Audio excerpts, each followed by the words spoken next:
Hello, everyone. Welcome again to the BUZZ Expo. Today, we are happy to introduce you to Mariska Kesteloo. So I hope I spelled that correctly, the founder of World of Mice. She has prepared a very interesting topic for you. Discover the world of B2B influencer marketing. Mariska, it's great to have you here. Maybe you can introduce yourself a bit to our audience before we start with the actual topic. Yeah, thank you very much, Marcus, for the invitation and to be part of your, I would say, your first edition. My name is Mariska Kesteloo, and I'm the founder of Word of Mice. I actually created my company already 4 years ago. In 2016, I started with the idea because I saw so many inspiring travel influencers. And I thought, the world of meetings and events can also learn something about it. You hear some helicopters. I don't know what's going on. There's no war broke out, but I thought to go be at the countryside to have a quiet area. But it's the charm of working from home, I suppose. So no, today I'm happy to be here and to share my passion about B2B influencer marketing. That's perfect. As I said, I think that's a very interesting topic because, well, we read and hear a lot about influencer marketing. I mean, it's kind of all over. But what is your definition of influencer marketing itself? I would say remain top of mind at your target audience. Because we, especially now where we are online and we receive a lot of information and where we are more connected than ever before, it is very hard I would say, to remain top of mind at your target audience. So I think this is really, I would say, the definition between B2C and B2B influencer marketing. Okay, that sounds great. And well, you already mentioned that B2B and B2C influencer marketing. There seems to be a difference. Can you explain what is the difference and why it is so important to know about this difference? Well, because first of all, I think influencer marketing in the B2C world already exists for, I would say, quite some years, but also in the B2B environment. Of course, we all know the example of the Fire Festival, especially in our industry. This is, of course, I would say, not a real good example and also not an inspiring example to start with influencer marketing in your company. And the biggest difference is that in the world, I would say, of B2B influencer marketing, we select people based on their experience, first of all, because they have working experience in the industry, which means they have relevant followers and relevant decision makers in that industry. And also, of course, because they have a certain expertise within the world of meetings and events. For example, someone has organized only large technology conferences, the other is only focused on incentives. So we don't focus on the amount of followers, because in the B2C market, you want to, I would say, spread out your word and you want to reach as many as customers as possible. In the world of B2B, it's more about to find people who understand your product or have already used your service or are familiar with your brand. And also another difference is the lead time, because if you sell, for example, a t-shirt or a product in a supermarket, the lead time, the decision time that you need to buy the product is very short. So in the B2B, it's very long. You don't decide today, especially now in the world of COVID-19, you don't decide today to make a decision to go, for example, to organize a conference in Spain or in Italy. You are very cautious, and of course also about your budget. So therefore the lead time is quite long, and therefore B2B influencer marketing are long-term campaigns, long-term collaborations with experts, content creators, and sometimes we normally encourage people to work, especially now, at least for 6 months to a year and even longer, to stay and to remain top of mind. And also another thing which is very important, it's not just only to focus on sales and promotion, it's more about why you should buy the product. Have you already experienced with it? And because the tone of voice in these times, of course, is a bit different than before COVID, I would say, than before COVID-19. You don't want to focus on, say, yeah, go to Gran Canaria or go to Spain for my upcoming conference or event. No, people are very cautious, but you can find ways to spread your message in an appropriate way, and to stay in touch with your audience. Yeah, that I think makes perfect sense. And you have been talking about the campaigns. Can you explain, for example, how such a campaign looks like? Because I think a lot of the listeners are curious to know more on how you create a campaign for a hotel chain, for example, because there are a lot. Can you share some insights maybe? Yes, of course. Yeah, I think a lot of listeners, and especially, I mean, in the tourism, travel, and the meetings and events industry, we're all, I would say, we say in Dutch, met de handen in het haar zitten, and we say Oh, with the hands in the hair. I understand. Yeah. Yeah. So what is, and I think therefore I'm really happy to share my story today, because my aim is really to support all the listeners who have difficulties to find, I would say, the right tone of voice, and what can we do in these challenging times with not focusing on sales or promotion, but how to focus to talk about my hotel or about my brand. So how to set up a campaign, it's actually divided in 6 different steps. And there's another Okay. helicopter going over my house. Well, it's been busy at your place. Yeah, well, it's always Murphy's Law. If you want to Yeah. have silence, then you don't get it. So actually, the first and the most important thing is the analysis. So, um, and is the strategy. So what is your strategy? What is your target audience? What is on who are you focusing on? Because if you say, I want to do a campaign for entire Europe, that's not possible, because I'm Dutch. I mean, you are German. The tone of voice and the channels we use, of course, are different. Mm. And so therefore it's very important to have a good analysis. So what is your target audience? What would you like to get out of the campaign? What is the message that you want to spread? What is the channels that you want to use? um, so there are, and if, as long as you haven't defined, I would say, a good proper strategy, and that is also of course aligned with your values and your goals of the company, then you can really start for a campaign, and then you can really start to look for the right influencers who spread the message. Mm. And also there is a lot of confusion about, because they said, yeah, we need to have a big bag of money to find the right people. And I think today we are now in, I would say, in a special time, because a lot of people are willing to collaborate. For example, if you had a famous speaker in your hotel or in at your event or in your destination, they are today, um, um, how unfortunate it is, also perhaps out of a job, and they're willing to support you. Look at all the popular singers who are making music online, and Yeah, who really. are sharing their voice. So that's also something that we in our industry can do, help, um, like many singers have also supported the destination. So therefore it's important to make, who can help us, use influencers from your industry who have that expertise, but look also around that circle from people, I would say, singers, speakers, also your clients, your partners, and also not to forget your own employees of your hotel. Perhaps even if they are laid off, they still are able to support a hotel, because they're also eager to come back to work, and to open the hotel or to open the destination. So you can really create a huge circle of people who have expertise and passion about your product and service, and who can spread your message. So, and that without having, I would say, a big bag of money, Hmm. because that's a big misunderstanding of influencer marketing in our industry. So, and then of course, what are they going to do? That all depends, of course, what you would like to do. But I've seen many creative ideas. For example, one was really good from the Faroe Islands, who have been always very creative in their digital marketing campaigns. For example, they did virtual site inspections. So you could book a tour. For example, Marcus, you're now on in Spain. So I would book a virtual tour with you, and you will show me around in the Hmm. destination where you are, and I can ask you questions. Or virtual site inspections of hotels. For example, we as event planners, we want to see the meeting rooms, we want to see the Hmm. auditorium, but also we want to see how we can reach the destination. Is it safe to travel?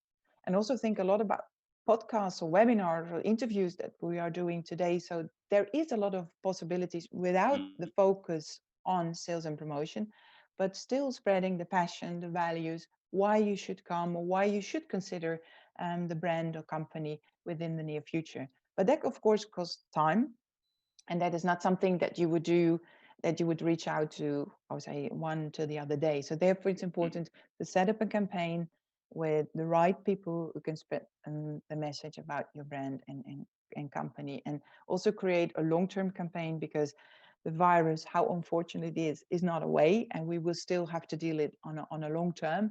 So set up a campaign with on a long term, especially until 2021. And the advantage is also with influencers, they can adapt anytime. It's not printed. mm, So even if there would be a second wave coming, and perhaps some hotels or destinations need to close down, the influencers will adapt to the situation, because the last thing that they want is to harm their reputation.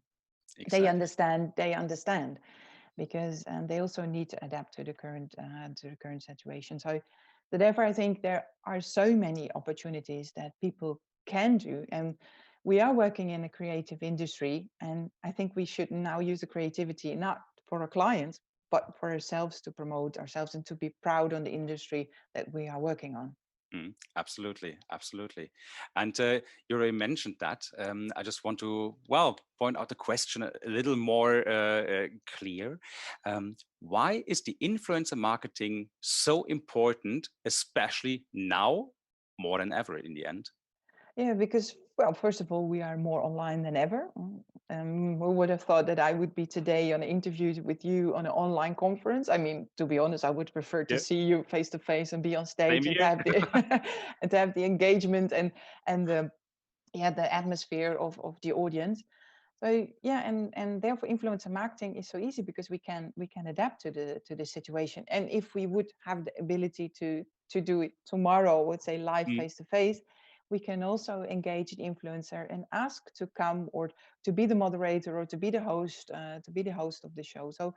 So and therefore influencers are, well, it depends what type of influencers, but the real content creators, the mm, experts like we call them, are with one foot in the world of the meetings and events, or in the travel industry, if you would use them for that industry, and the other side, they're experts in social media. So they know what's working. They can also support you, your team. They help you perhaps give it online training towards your team, to um, or even help you creating a content calendar for the upcoming weeks or months. mm, So therefore, influencer marketing is not just something that happens from one onto the after day. It's a, mm, first of all, a solid strategy, and the second is, yeah, I think people are now obliged also to adapt their strategy, and they're very hesitant on what can I do and what I can't do, mm, what is appropriate and what not. So therefore, influencer marketing is now more important than ever, because you have an external expert or experts in the house who can support you and who help you guiding through the right communication mm, on this time. And we are yeah. more connected with the screens more than ever. So influencer marketing is now a perfect way to, I would say, Yeah. to amplify it. And Absolutely. And well, we have now talked about what the influencer can do in the end for your business, for your hotel chain, or for whoever in the industry. But another question I have, well, who are these people? And well, we talked about what do they do, but who are these people? And yeah. maybe an interesting idea or a question our listeners might have as well. How do you select the right influences for the clients? Yeah, yeah. Well, it's funny, because everyone is asking, yeah, but who do you work with, Mariska? Can you give me a list of those people that you are Of working course, with? that's Yeah, interesting. yeah. And I totally understand, but then I should honestly give a list of the entire industry, of the entire meetings and events industry, because we are all influencer. And it Hmm. doesn't matter if you're active on social media or not. It just all depends on your strategy. What do you need? So therefore, that's I'm coming back again, because a lot of people underestimate a solid strategy. So please let me know what kind of a people are you looking for, and and even though they said, yeah, but how many followers do they have? No, it's not only about the followers. Preferably, if you would have someone who's only have 100 followers, but have the decision makers of larger companies in Hmm. their profile, and only post, for example, once a week or once every 2 weeks. But if that message is read by your desired target audience, then that's enough. Perfect. So therefore, a lot of people are curious, yeah, because they think they have, they're all famous people. Now, B2B influencer marketing works differently than in the B2C. In the B2C, you would have perhaps the Kardashians or Hmm. what or whatever famous beauty or fashion influencers. No, in our industry, it's much more, it's much more niche working. And yeah, and for example, if you would have a famous influencer from Germany, it's a totally different approach and campaign than you would do the same that you would the same for the Netherlands. But Mm. again, what is very important is besides the influencer, it's also a community. So if you would work with one influencer and especially the content creators, of course they know each other and they are also supportive, especially in these times, so they will spread and share the message. And if that message has also been picked up by your employees, by your partners, by your clients, who are also all informed and part of the campaign, yeah, then you can create a huge reach, because the work is not only, I would say, within the reach of the influencer itself. So if you can find more people, how more people are informed and how more people will share the update, like today if I saw how many people have shared or liked my updates, yeah, you create a huge reach. And that is actually where of course where it's all about. And especially if that someone is trustworthy sharing the update, then people will read it. And even if it's our only 100 people, but if those Hmm. are the 100 people that you would Yeah. like to get in touch with, that is enough. So yes, I can give you a list, but that list, anyone is asking, Hmm. yeah, can you just send me a list or give me some Yeah. names? Yes, I can send you some names, but it doesn't mean that these people are the right people for your Hmm. company, not only based on their expertise, but of course also based, which is very important, on their Mm. personality. Yeah. Because um, it's like I always say, it's like a dating agency that we do. I mean, I would probably be not the right match for you, Marcus, but but perhaps I would be the right match for someone else. Hmm. So I say it's like, yeah, it's like a dating agency. You Yeah. need to find the right, yeah, the perfect match, That's a and perfect example. I yeah. like that one. Yeah, because why I want to say this, because a lot of people also think that influencers are, yeah, sort of robots, sort of Mm. machines who produce content, and yeah, we want to have it like a product. No, we are humans, and approach them as humans, and leverage their expertise and their knowledge about your product, about your service. So also don't dictate what they're going to do, but we ask their Mm. input upfront. So what could you do for a destination like Spain or Italy nowadays? What do you Mhm. think we can do together? And leverage their knowledge, and I would say commit them even before we start with the campaign, because you ask them for their expertise. You also go to a doctor if you're sick. Yeah. Yeah, you don't go to your neighbor for advice, no. So Not that's to really. say, no. But I give this simple example because a lot of people, yeah, they want to have an influencer, but then they want to have an expert from the industry. But then I want to dictate what they're going to do. Yeah, And well, that doesn't work in the end. I mean, when we break that down, it's yeah, more about the quality yeah, than about the quantity. Like, what does it bring you if you reach 1 million people that and nobody's interested in what you want to do? And yeah, as well, why are these people influencers? Because they have their style of providing the information, I think. Yeah. So as you yeah. said, I think it doesn't make any sense to just dictate like you do what I want, because there's a reason why they have influence, because they are themselves, Yeah, as we said indeed. already. We are all humans. I mean, we need to interact. I mean, I love talking to you, for example, because we always laugh a lot, and this is what makes it special in the end. Yeah, so I think really Indeed. have the right influencer, yeah, to get to the right people. Indeed, and also a lot of people think they're because we also have an image of millennials. They're all fashion or beauty influencers of 20, 25 years old. Yes, yeah, but that's not what. So if we work with influence in our industry, the average age is around, well, 30, 35, or Mm. even older. And the simple reason is because if you are 21, you haven't built up an audience of Mhm. followers, and you haven't have well, you can have working experience in the industry, but it's very, very low in comparison to someone who's 30 and have already 5 or 10 years working experience in the Mhm. industry, and of course build up that relevant audience of followers. Um, so yeah, I would say it's also not something that you can I would say with one push on the button, I can find the right person. It's really a thorough research that you do on the different social media channels. And of course, the first source is LinkedIn to see what they have done. Um, and yeah, really to qualify the right match, your right date for the Yeah, upcoming exactly, exactly. upcoming As I said, this is still the best example. That's really cool. I love that. Perfect. Yeah, We just got a question here. I just answered that in between. Is it that's possible to get this communication for distribution on social media? Of course, you will get it. This is great. This goes to you, Mariska. Did oh, a thank job you. already. So, of course, this here is recorded, and we'll of course share that in social media. Yeah. So this question is answered. If anybody else has a question, feel free to post them in the Q&A section. And of course, Mariska is on BUZZ.travel. Yeah. So if you want to reach out to her, for example, if you want the list of the influencers, or at least get more insights, more ideas, for example, feel free to contact her. I think that's fine for you, right? Yes, of I course. heard you Happy had already to. some. Yeah, of course.